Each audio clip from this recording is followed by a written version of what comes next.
willkommen in meiner Firma Schlosserei Oldorf. Ich teste hier mal gerade meine neue Akaso Action Cam, denn damit will ich jetzt neue Fotos machen, auch beim Kunden oder eben halt Videoaufnahmen und eben halt auch, wenn ich mit dem Segelboot unterwegs bin. Das ist aber auf einem anderen Kanal, dass ich das dementsprechend dokumentieren kann und eben halt schöne Bilder machen kann.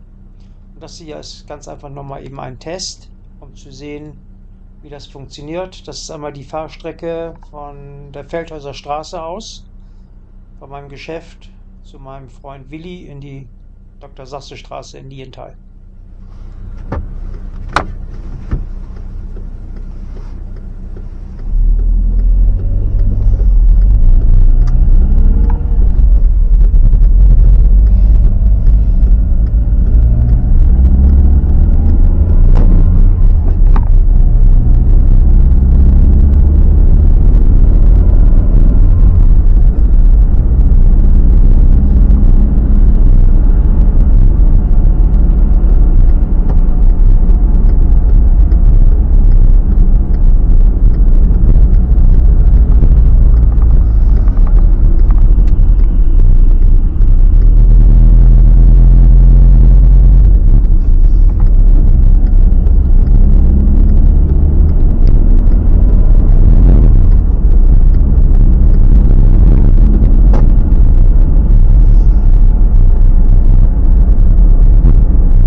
Jetzt geht es wieder zurück von der Dr. Sasse Straße in die Feldhäuser Straße, wieder zurück nach Hause.